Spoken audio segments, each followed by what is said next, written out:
నమస్కారం. బీఆర్కే భక్తి ఛానల్‌కి స్వాగతం. నేను మీ మానస. ఈరోజు మనతో పాటు ఉన్నారు ప్రముఖ ఆధ్యాత్మికవేత్త, జ్యోతిష వాస్తు పండితులు బ్రహ్మశ్రీ వీరాపురం సుబ్రహ్మణ్య స్వామి గురువుగారు ఉన్నారు. గురువుగారిని అడిగి మనకు ఉగాది నుంచి అన్ని రాశుల వారికి ఎలా ఉండబోతుందో ఆ గురువుగారిని అడిగి తెలుసుకుందాం. నమస్కారం గురువుగారు. శుభాశీస్సులండి. గురువుగారు విశ్వవసునామ సంవత్సరంలో అందరికీ ఎలా ఉండబోతుంది? మంచి విషయం అడిగారు. అంటే ఈ రాబోయేటువంటి కొత్త సంవత్సరం అంటే ఈ నూతన సంవత్సరం అనేది మీరన్నట్టుగా శ్రీ విశ్వవసునామ సంవత్సరం అంటే 2025. అలాగే చైత్రమాసం నుంచి చైత్ర శుద్ధ పాడ్యమి ఉగాది. ఈ నూతన సంవత్సరం అంతా కూడా అధిక భూకంపాలు. మామూలుగా ఆల్రెడీ జరుగుతూనే ఉన్నాయి. ఈ విషయాలు కూడా ముందే చెప్పాను కూడాను జరుగుతాయని. అయితే అధికంగా భూకంపాలు సంభవించడం, ఇవి మన భారతదేశంలోనూ అన్ని చోట్ల జరిగే అవకాశం ఉంది. అంతేకాకుండా విదేశాలలో అధికమైన మోతాదులో అంటే ఎక్కువగా జరిగే అవకాశం ఉంది. ఈ యొక్క భూకంపాల వల్ల ప్రాణ నష్టాలు ఎక్కువగా విదేశాల వారికి ప్రాణ నష్టాలు జరిగే అవకాశం ఉంది. భూకంపాలు సంభవించడం వల్ల, భూప్రళయాలు సంభవించడం వల్ల అధికమైనటువంటి ధన నష్టం కూడా జరిగే అవకాశం ఉంది. అధికమైన ధన నష్టము జరిగే అవకాశం ఉంది. ప్రాణ నష్టము జరిగే అవకాశం ఉంది. కాబట్టి జాగ్రత్త ఉండడం చాలా మంచిది. ఈ యొక్క సూర్యుడు రాజు కావడము, గ్రహాలు వారి వారి స్థానాలలో ఉండే యొక్క ఇదిని బట్టి సముద్ర ప్రళయాలు కూడా సంభవించే అవకాశం ఉంది. ఇదే కాకుండా ఆర్థికపరమైనటువంటి దేశవ్యాప్తంగా కూడా అధికంగా నష్టం సంభవించే అవకాశము, అలాగే ఎక్కువగా ప్రమాదాలు సంభవించే అవకాశము, వాహన ప్రమాదాలు కానీ ఆర్థికపరమైనటువంటి నష్టాలు అధికంగా సంభవించే అవకాశము ఉంది. అంతేకాకుండా ప్రజలలో, నాయకులలోనూ రాజకీయ అవగాహన పెరిగిపోయి అంటే మించి రాజకీయంలో ఎక్కువగా ఎవరికి వాళ్ళే రాజు అన్నట్టుగా, ఎవరికి వాళ్ళే అంటే ప్రతి ఒక్కరు కూడా ఎవరికి వాళ్ళే రాజు అన్నట్టుగా ప్రవర్తించడం వల్ల రాజకీయంగా కొంత అల్లకల్లోలం ఏర్పడే అవకాశాలు ఎక్కువగా ఉన్నాయి. గురువుగారు, ఈ సంవత్సరం సింహరాశి వారికి ఉగాది నుంచి ఎలా ఉండబోతుందో తెలియజేయండి. ఈ యొక్క శాలివాహన శకం, అలాగే శ్రీ విశ్వవాసునామ సంవత్సరం, అలాగే 12 రాసులుగాను సింహరాశి వారికి ఈ సంవత్సరం అంతా కూడా కొన్ని విషయాలలో కలిసి వస్తుంది. కొన్ని విషయాలలో బాగా ఇబ్బందులు ఎదురయ్యే అవకాశం ఉంది.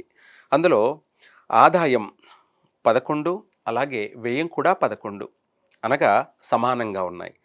రాబడి ఎంత ఉందో ఖర్చు కూడా అంతే ఉంది. అంటే ఇంకా కూడా వీళ్ళకు అధికమైన ఖర్చే ఎక్కువగా అయ్యే అవకాశం ఉంది. సంపాదన కంటే కూడా పోయేది ఎక్కువగా ఉంది.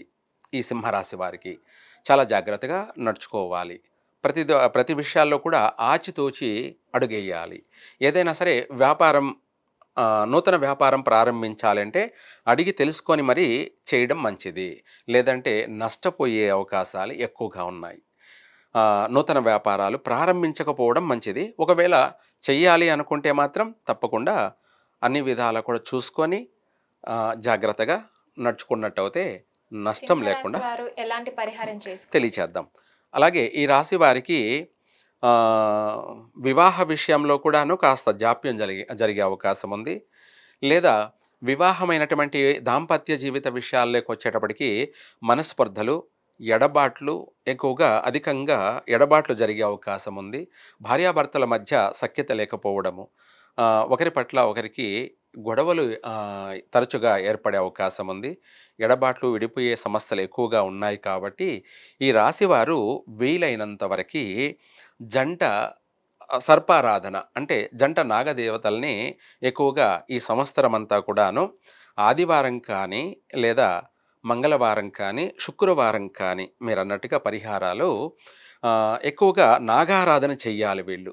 ఈ రాశి వారికి, సింహరాశి వారికి జంట నాగారాధన, సర్పారాధన చేయడం వల్ల వీళ్ళకు ఆరోగ్యపరంగా కలిసి వస్తుంది. అలాగే సంసార జీవితంలో కూడాను భార్యాభర్తల మధ్య సఖ్యత ఏర్పడే అవకాశం ఉంది. విడిపోవాల్సినటువంటి సమస్యలు కూడా చిన్నగా స్వల్పంగా ఎడబాటుతోటి మళ్ళీ కలిసి మంచి చక్కని దాంపత్య జీవితాన్ని కొనసాగించే అవకాశం కూడా ఉంది. సర్పారాధన చేసుకోవడం వల్ల అంటే జంట నాగదేవతలను పూజించడం వల్ల వీళ్ళకు అన్ని రంగాలలో కలిసి వచ్చే అవకాశమే ఎక్కువగా ఉంటుంది. చేయని పక్షాన నష్టపోయే అవకాశం కూడా అధికంగా ఉంది సింహరాశి వారికి. అలాగే రాజ్యపూజ్యం గౌరవార్థం 3, అవమానం 6. ఈ రాశి వారికి కుటుంబ సభ్యులతోనూ గొడవలు, కొట్లాటలు, అంటే అన్నదమ్ములతో ఉన్న మనస్పర్ధలు, అలాగే అత్తింటి వారితోనూ మనస్పర్ధలు, వేధింపులు. ఇవే కాకుండా స్నేహితుల విషయాల్లో కూడా, లేదా ఏదైనా మనం కొత్తగా పార్ట్నర్‌షిప్‌గా ఏదైనా చెయ్యాలన్నా గూడా చాలా జాగ్రత్తగా ఉండాలి. వీళ్ళను నమ్మించి మోసం చేసేవాళ్ళే అధికంగా ఈ సంవత్సరం మోసపోయే అవకాశాలు ఎక్కువగా ఉన్నాయి. అన్ని విషయాలలో కూడా కాస్త జాగ్రత్తగా నడుచుకున్నట్టయితే వీళ్ళు అభివృద్ధి చెందే అవకాశం ఉంది. అంతేకాకుండా ఈ రాశి వాళ్ళు వీలైనంత వరకి శనివారం, శనివారం శనేశ్వరునికి నల్ల నువ్వులతోటి ధాన్యాభిషేకం జరిపించడం వల్ల కొంతమేర వీళ్ళకు ఆర్థికపరమైనటువంటి విషయాలలో కలిసొస్తుంది. అలాగే ఎటువంటి అవమానాలు లేకుండా వీళ్ళు మనశ్శాంతిగా, ప్రశాంతంగా అభివృద్ధి చెందేదానికి కూడా అవకాశం ఉంది. తరచూ ఏదైనా సరే నూతన వ్యాపారాలలో, ట్రావెల్స్ వ్యాపారాలు చేయాలనుకున్న వాళ్ళు ఈ సంవత్సరం అసలు చేయకపోవడం చాలా మంచిది.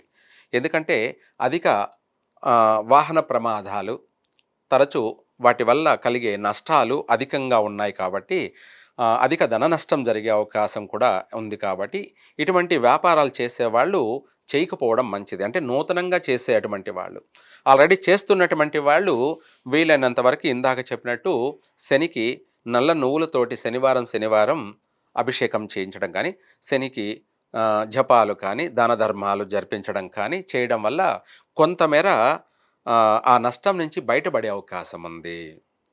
అలాగే ఈ రాశి వారికి గౌరవార్థం, అవమాన విషయాల్లో కూడా బాగలేదు కాబట్టి అందరితోనూ శత్రుత్వాలు, విరోధాలు, అలాగే స్నేహితులతో కానీ ఏది చేసినా కూడా వీళ్లకు అవమానాలే ఎక్కువగా ఎదురయ్యే అవకాశం ఉంది కాబట్టి ఆ విషయాలలో కూడా రాహుకేతువులకి మంగళవారం మంగళవారం ఉప్పు వాళ్ళకి ఉప్పు పెట్టి, అంటే రాహుకేతులు ఇద్దరికీ కలిపి 1 కిలో ఉప్పు అక్కడ దానం చేసి ఆ నవగ్రహాలకు ప్రదక్షిణ చేసి తిరిగి చూడకుండా అలాగే మూల విరాట గుడిలో, గర్భగుడిలో స్వామివారిని దర్శనం చేసుకొని వెళ్ళినట్టయితే శత్రు వినాశనము, ఉన్న ఫలాన సంభవించే ఉపద్రవాలన్నీ కూడా వైదొలిగిపోతాయి.